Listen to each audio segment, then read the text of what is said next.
It is the first week in August. It is hot out, and it is hot in the online video space for sure. And there is a rumor out that finally in September, Apple's going to come out with their new Apple TV with an App Store on it. Is this the turning point for the entire online video market? I'm going to make an argument that it is. I'm Steve Rosenbaum. And I'm Saul Hansel. And this is Hacking TV, episode number 3, the big number 3. Are we feeling like a 3-year-old? We are. I am toddling and wobbling and falling down, and any minute now I'm going to put a bowl of pudding on my head. You know, it used to be in the television business that August was the sleepiest time. It was the crappiest repeats. All the executives were out of town. And now it just seems like every day there's some big announcement. We've got a bunch of them to talk about. That's right. So people are opening their checkbooks, and nobody seems to have a bigger checkbook these days than Amazon. What do you make of what they are spending their money on this week? Okay, so if you're a gearhead, I am not a gearhead per se, but I know them. I'm friends with gearheads, and so I know how they think.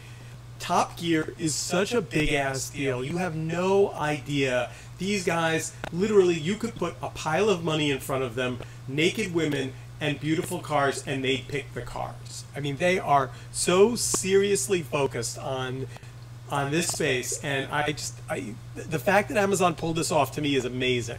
And so, do you think that they had any competition as this thing? It was a BBC show that went up essentially up for bid, right? So it's the trio from Top Gear. So there was a drama which we don't need to get into, and people were fired, and the BBC let a presenter go, and there was lots of unhappiness. And so these are the 3 guys who were the original founding team, and I presume there was a massive bidding war. I can't believe that Hulu didn't bid, and that, you know, I have no inside knowledge here, but that Netflix didn't consider bidding, and you know, that Comcast through one of its many devices. I can't believe that Amazon walked in and took it. It's just too big a deal. And what do you think having presumably a web series about cars is going to do for Amazon and Amazon Prime? So the thing that's so interesting about the space, you have to remember, is every month you plunk down $9 or $12 or whatever the number is now for Netflix, right? You pay for Netflix. But you don't have to make that buying decision for Amazon. You've made the decision you want, Prime shipping, and they throw the video in for free. So to me, the thing that's so interesting is at some point people are going to wake up and go, I kind of like this Prime thing. And maybe they aren't there yet, but increasingly it's becoming part of your TV viewing. And I think Top Gear is going to be huge. I think it's just going to be a massive...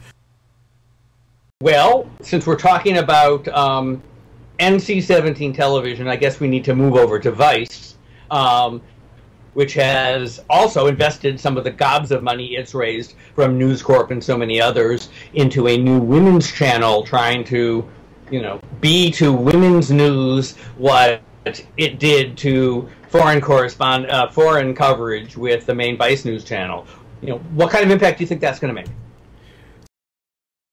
So, there's a rumor floating around that Comcast is about to put $250 million more into Vice, because God knows they just don't have enough money. They just need stacks of it around the office. I think it's smart for them to try and broaden. I wonder whether or not Vice is going to be able to build a women's brand. I mean, maybe. I mean, it's a good bet. It's a good risk. I mean. They're calling it Broadly. I guess that's a cool. I saw the trailer. There's a lot of buzz about it. I don't know. What do you think? My biggest questions about Vice right now are sort of what is their distribution. I think they do a lot of interesting things that I'm not sure how many people actually see. They produce stuff on YouTube. They have a destination channel and app. As you know, I think that there is a very limited amount of upside for little clip videos. I think that but we will, so we'll see how they package it. So the thing is, I mean, it's interesting. It's definitely very kind of feminist, women empowerment driven stuff. I mean, it's, they've got Gloria Allred already teed up and ready to go. So, no one else has done it. It's certainly not Lifetime. It could work. And how well did Oxygen do? I forget. By the way, fair question, but different distribution, different time. Yep. And, certainly, Vice is going to push the envelope in terms of sexuality, in terms of women's issues in a way that, Oxygen never did. So, it's definitely... I love a lot of things about Vice. And the main thing I like about them is that they're able to take risks. They're willing, they're not just sitting there and reblogging other people's stuff or doing the cheapest, laziest thing that they can do. They're sending people places. They're doing things. They have been able to turn their sort of core business of, rock and roll and extreme sports and such into a sponsor business that brings in enough revenue that they've been able to convince people to give them the gobs of money we talked about, and they're doing stuff with it, which is better than you can say about most folks. Yeah, no, I think they deserve the credit. I do, and look, the fact that they're doubling down and broadening their brand, I think as opposed to BuzzFeed, who's the other big winner of the Comcast check writing lottery this week. At least that's the rumor. We'll see what BuzzFeed does, but I would bet on Vice, I think. Mm-hmm. That makes sense. I have a lot of respect for BuzzFeed. I have a lot of respect for Vox Media, which is also on the same list that Comcast already owns a piece of, and does mostly, text sites, but they are increasingly doing some very nice explainer videos, and they're also, being creative. One outfit are they being creative? They're spending money.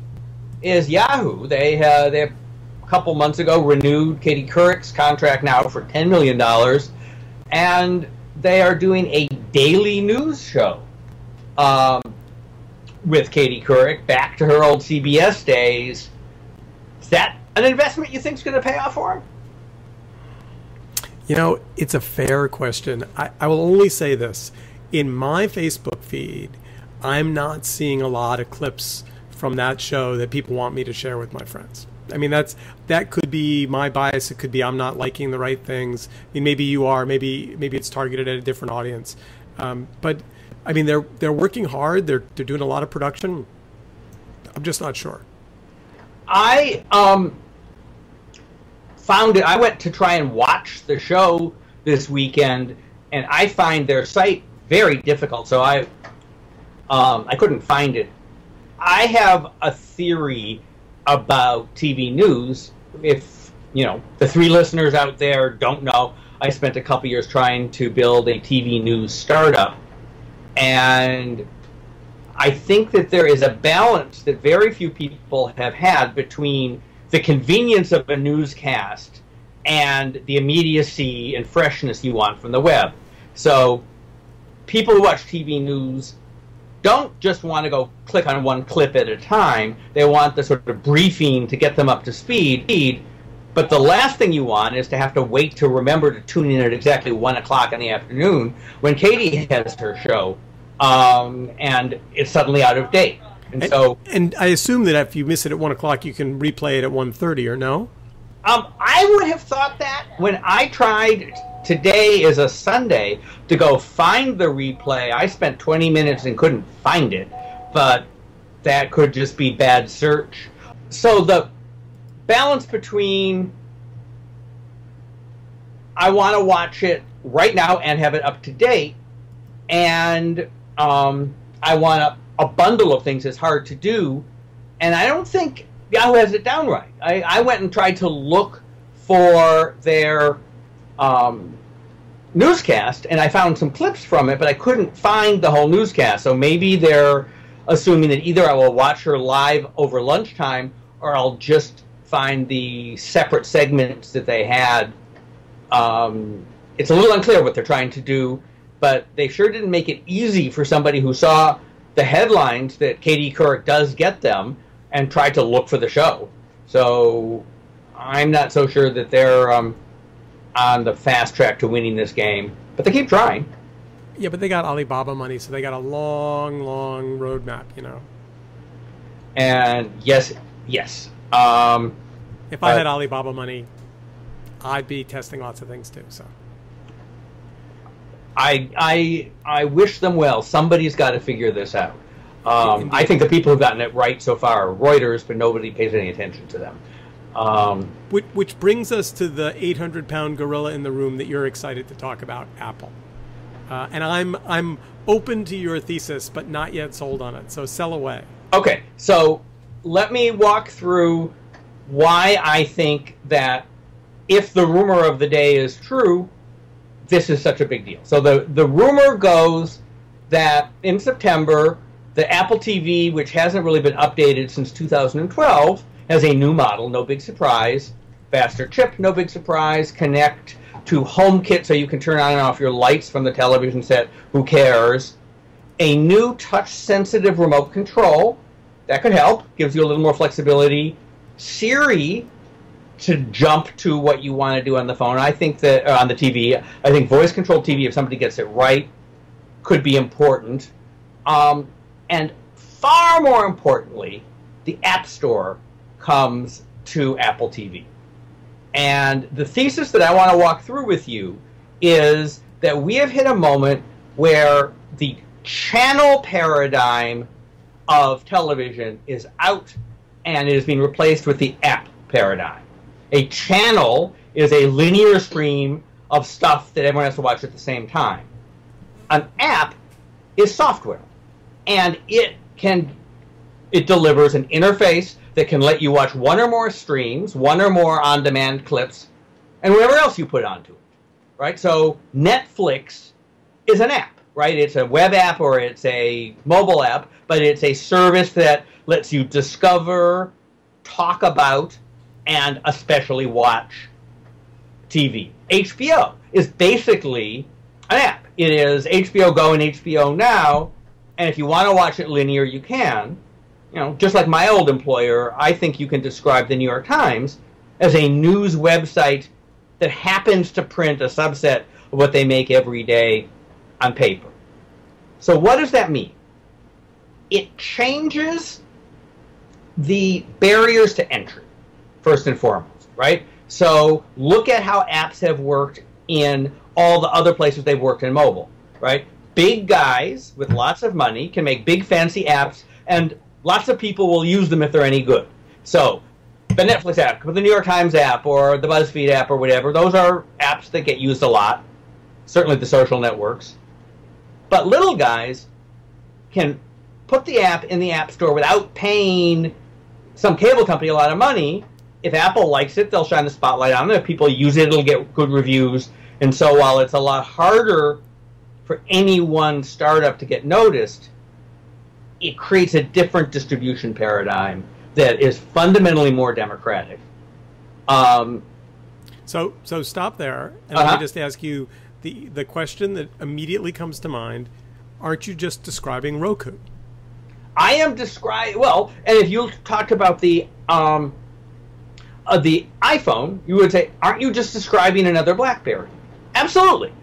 Roku, I mean, Apple is never the first with things, but the other thing to realize here is the power of the ecosystem, right? If you said to somebody... I just want to point out you just called Roku BlackBerry, so someone's really pissed off at you now.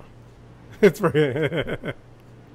I love Roku, but Roku's not Apple. They may sell more box than Apple. I think that Anthony Wood, who runs it, is brilliant. But he has a key problem, I think, which is he isn't in the mobile and tablet business. I think if you think about society's collective experience with technology, we like our televisions. Lots of us watch lots of television, but we are inseparably in love with our mobile phone. It never leaves us. And think about how intimate you are with it. And so that relationship, which is mediated by apps, is so powerful. both for the iPhone ecosystem and the Android ecosystem, that it is going to have a lot of effect on TV distribution in this way. Why would you not want your apps everywhere, right? People watch television on the bus, on their phone, on their tablets, on their computers.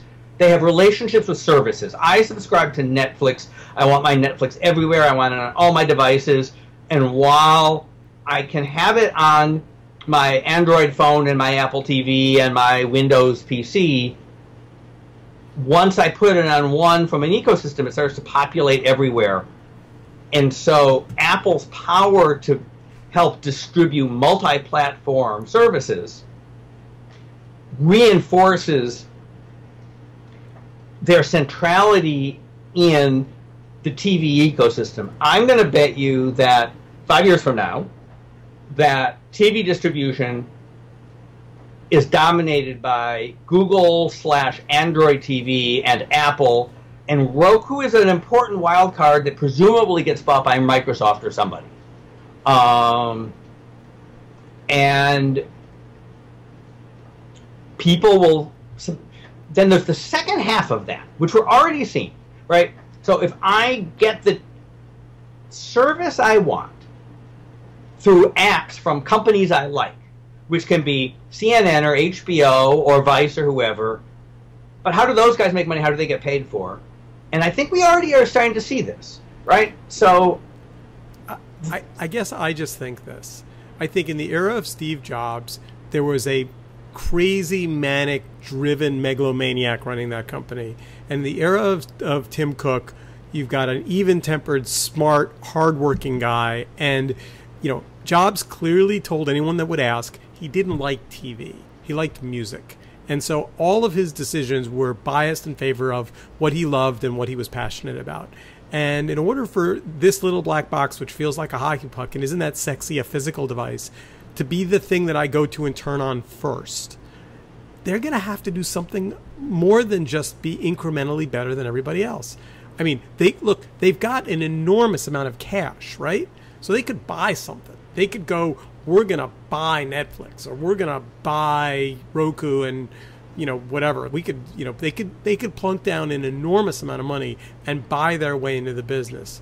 But I just think it's going to be very hard to get that excitement for the device, because a lot of people have it, and the people who have it don't use it a lot. And, well, again, I'm going to suggest that the excitement isn't from the tier of the device. The excitement is from a Netflix. How am I going to get Netflix onto my big screen? Well, what's the easiest way? If I already have an App Store and I already have a relationship with Apple, it's nominally easier to use a boring Apple device to get all my apps on my TV than to use a Roku or something else. It's so what you're suggesting is that Apple will win the I'm not yet a Netflix subscriber market? No, I don't see it. Apple's not no, we haven't gotten to programming. Apple will compete with Netflix. That's the second half. So on the hardware platform side, Apple competes with cable and your cable box. Apple competes with Roku. Apple competes with 6 different things from... Apple competes with 6 different things from Google. So this is how you're getting the TV. And I'm saying that you're going to get your TV through apps, not through live channels. So the biggest loser here is cable. Cable systems, not cable networks. Remember, Comcast, not NBC. But I haven't gotten to the second half yet. So A, the guys in Cupertino are very appreciative of your good wishes. B, in the space we're in, I think what's interesting, and maybe we stumbled into it, is, you know, Netflix is doing originals, Hulu is doing originals, Amazon is doing originals, you know, all of the, you know, Roku isn't, I don't think, doing originals. But, I mean, most of the players in this space are trying to break out and become your must-have device, your first-stop device, by putting a show there that you love. And Apple, as I understand it, has no intention of doing that. I mean, they're not gonna... we may disagree here. I don't see Netflix and Apple as competitors. I see Apple is, in this context, and let me get to the second half here. Yeah. I bet Netflix does, by the way, but go ahead.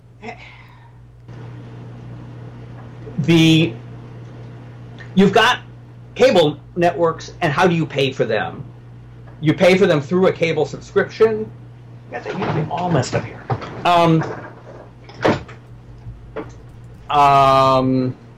Just figure out how to get. Give me a second to figure out how to get this back on track.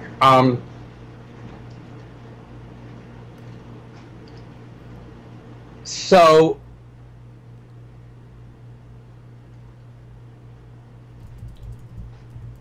I know what to do. The second half of the Apple rumors, I think, address what you're talking about. And this has been bubbling for a couple of years now, which is a supposed subscription service that Apple is putting together. The idea would be you would pay $25 to $40 a month, and this would empower some of those apps to give you extra content, the TV everywhere content from an ESPN or a CNN or an HBO or so on. Essentially, this is an alternative to the bundles we've talked about already that Sony and Dish's Sling TV are putting together. But if you think about the model, right, you buy a bundle of programming. You could buy it from Comcast, you could buy it from Apple, you could buy it from Sling, you could buy it from Sony, and that gives you the right to the extra programming from some set of cable companies and other new entrants into that field through their apps, presumably from Apple, on any device. So I'll say this. Here's where I think I'm willing to be on your side of the argument. I think OTT is quickly becoming over-the-top television, for those of us who don't know silly acronyms, is becoming a very messy, complicated offering very quickly. And if Apple can clean that up and say, hey, here's a nice, bright place to go where you can buy the shows you want and the networks you want and nice bundles, they might win that. I see your point. I actually do. And I'm really not so much saying that Apple's going to win, although I think Apple, whatever you say with Tim Cook, you're not going to say that you're going to bet in the media business on Larry Page better or Brian Roberts of Comcast, right? I mean, Tim Cook is no Steve Jobs, but where is the Steve Jobs in the world we're talking about right now? Yeah, by the way, let's save talking about all the Steve Jobs movies for another show, because that's a whole show in and of itself. It is. But I'm really trying to argue the paradigm. The paradigm is channels are out, apps are in, and the way you're going to get apps is on a platform that is most likely synced with your other devices, but the way you're going to pay for the content on the apps is not necessarily going to be from the hardware platform, but it's going to be in a multiple overlapping set of subscription relationships that will, in various ways, empower the content. So let's jump to our last two headlines, because I think they actually tie right in. Disney CEO and ESPN, I thought, was a surprising and fascinating announcement. Or I don't know if it counts as an announcement. What was it? I actually see that really just as confirmation. Somebody asked him, are you going to go direct and let consumers buy ESPN a la carte without having to go spend $80 on a cable bundle?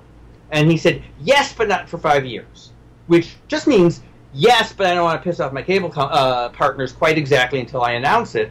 But 5 years is like a moment in time for him. That's right, and I don't even think it's going to be that long. I mean, I will bet that you'll be able to buy ESPN a la carte a lot sooner than that. You already can buy it in skinny bundles through Verizon and others.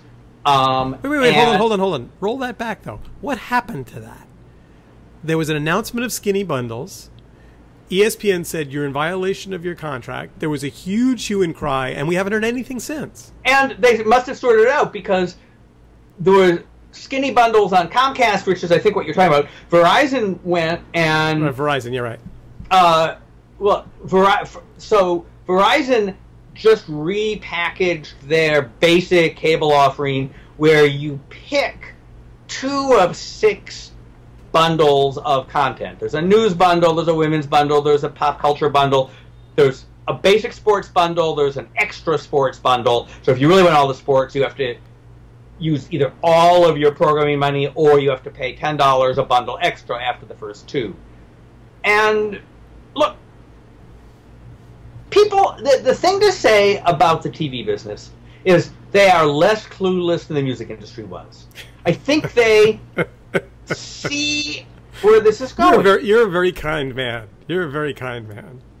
I think that the cable network business understands that it doesn't need to be tied and may in fact be better off without the MSOs, without the cable systems. That's a complicated thing. They have thrived together for half a century.